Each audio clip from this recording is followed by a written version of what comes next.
Hello and welcome back to the railway.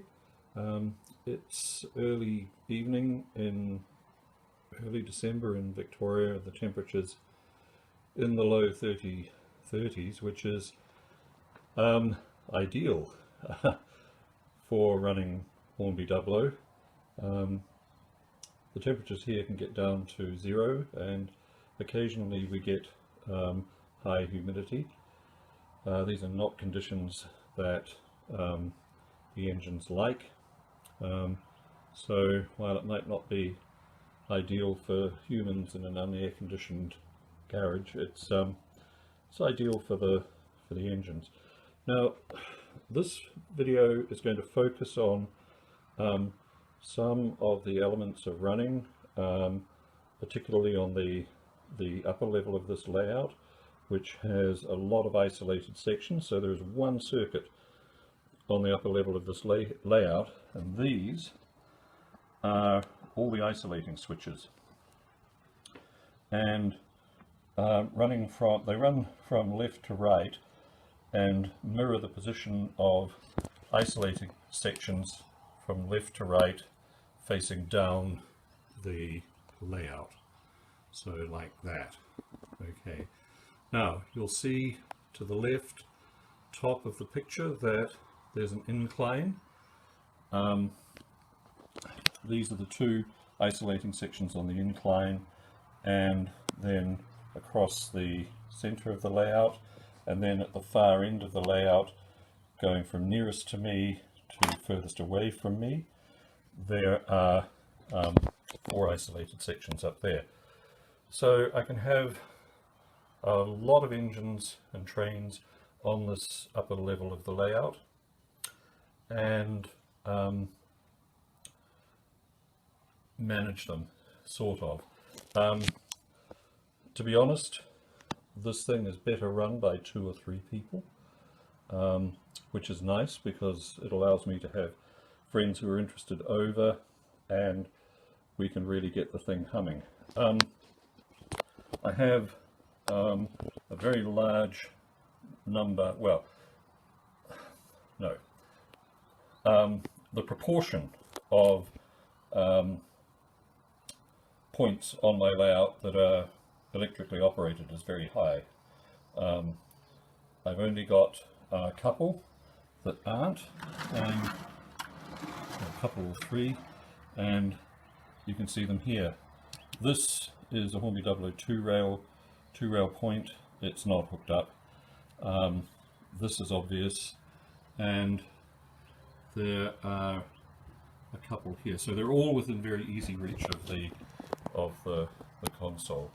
So so these switches here run the points on the upper level of this layout, and quite often they run more than one point, and in the case of a semaphore signal that you'll see later in this video, they run, well, one of them, this one in particular, runs that semaphore signal and 3 other points. So that opens the signal and opens a loop, allowing trains to either come down the track on the left on the orange bridge or the track on the right, or proceed in the other direction. I don't have any color signals. I have the switches for them. So there's a green switch. I don't know how. Oh yes, you can just see that there. It's extra wiring. It's extra work, and it might be beyond this controller. What you see to the right here is a couple of spare engines. For well, one of them is for one of my West countries. The armatures in these Renfield motors can be troublesome, so what I've taken to doing is just having spares on hand with new armatures in them, and it's got to the point now that when I want to replace one, I just take out the whole motor and I've soldered in connections that I can clip and unclip for the third rail pickup. Now, I don't want to talk too long before you see some of this in action, but if it isn't obvious already, the upper level of this layout is more complicated, and as you can see, still under construction. The idea being that it gave me the opportunity to see what I could do with Hornby Dublo. The lower level of the layout, which has a lot of points on it, has 4 tin plate main lines and this 2 and 3 rail main line running around the outside. And the idea of this is that I can provide the sort of traditional amusement when kids come round, they want to see it running, so I can put a few trains doing loops around the lower level of the layout, and who knows, it might just encourage someone to take up the hobby. Anyway, the other thing that I had wanted to include in this video is footage of this turntable in operation, but it's refusing to cooperate at the moment. But I do have some old footage of, I think, a Duchess turning on it, and so what I'm going to do is splice that into this video. It's slightly lower definition. You will notice the difference. I'm focusing on the Trix Britannia. I don't know if that'll get a run. We'll see. Anyway, let's get into it. I hope you enjoy this video. It's going to take me about a month, or at least 2 or 3 weeks to put this together, and hopefully you'll enjoy the result. Thanks. And here comes a Class 20 of the British Rail livery, and the purpose of this run is to illustrate the isolated sections on this upper level of the layout. Now, in the background in a minute you'll see that locomotive go from right to left. There we are, across the bridge. Now, it is on the same circuit as this Kobo diesel sitting at the station, and it's just coming down that slight incline now, and as it does that, you will see that there are also 2 passenger trains sitting at the station to the back of this station, and they are on the same circuit as well, but sitting on isolated sections. And so not only do I have this loop with the ability to turn an entire train, but I can sit that train at the station and run something else at the same time. So let's see if we can get an entire run of this round the top of the layout. Just apologies for the lighting. It's a bright day here in Australia and it's quite warm, so the doors are open. There we are. That's a nice little run of that. And it's good to have the blue British Rail livery.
Now this train is sitting on the improbable bridge, and it's sitting at the end of one of the first of two loops that it's going to run through. Now the kobo is just placed here for reference. It's on an isolated section of the track, and this is the little incline that the Coco has pulled those wagons up, and the bridge that it's crossed, and it has gone through this set of points to the right rather than proceeding straight ahead, which would take it through the station and under the 3-track footbridge. So what's going to happen in the next shot, you'll see this train come in along through the station, and it's going in the opposite direction obviously that it came into this loop on, and it'll loop around the layout and come back through the station and back up over this bridge.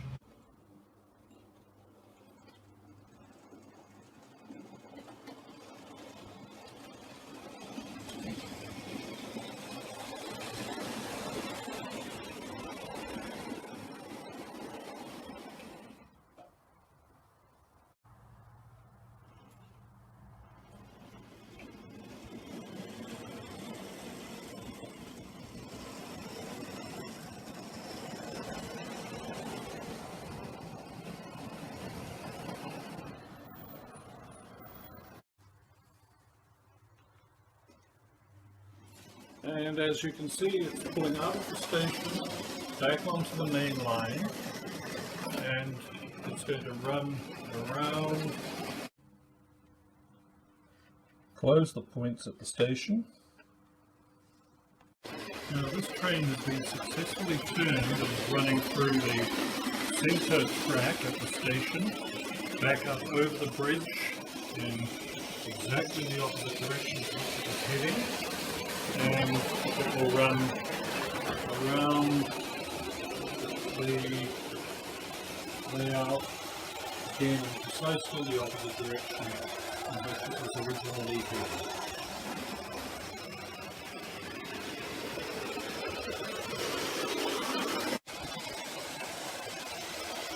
So here's a view of it coming down the bridge through the points that the signals all set for it, through that centre track, up over the bridge and back. And the next exploit is to turn it back in its original direction. Now the next task is to send this train back in the opposite direction, which means going through a loop on the other side of the layout. And in order to achieve this, now this train has been running straight through these points and onto the outer track on the bridge. So what we need to do is we need to change these points, and hopefully I can catch both of these in this shot. There we are. See that? There we are. Okay, now this is set onto the inner track on the bridge, and that's the first part of turning this back again, and it'll be our second reverse, and hopefully that should explain how this all works. Alright, it's time to make good on my threat to show this running. It's not great footage, it's quite short, but you'll get an impression of what it's like. It sounds like a coffee grinder, anyway, here goes.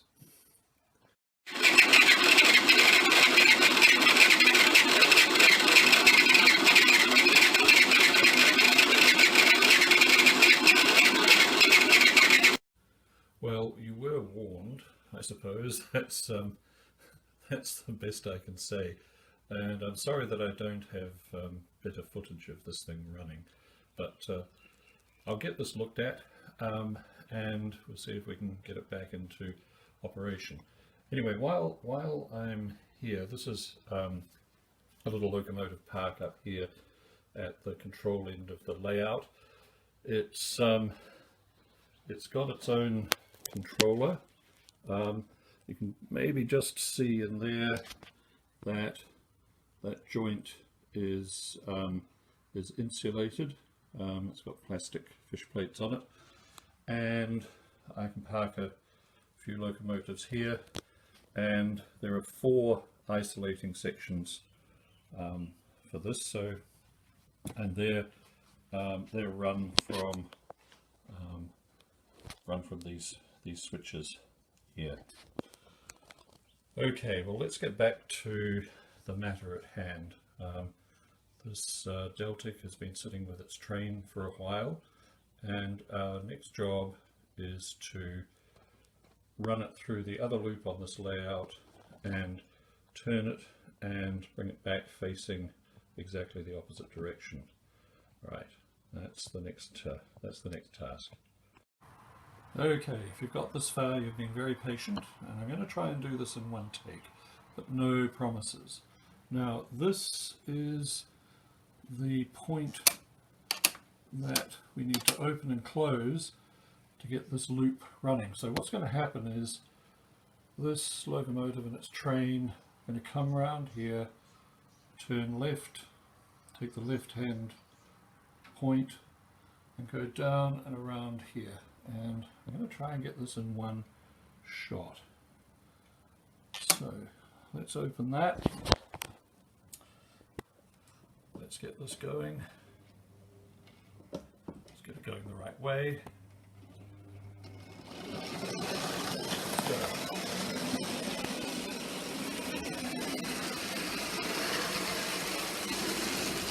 Right.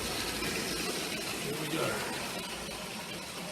Around this loop, and it's going to come back down here along the bridge, over that bridge, through the points, and it's heading back in the other direction. Thanks very much for watching. Now, why am I focusing on this? Well, we're about to have a running day, and that may well be the subject of the next video. See you then. Bye.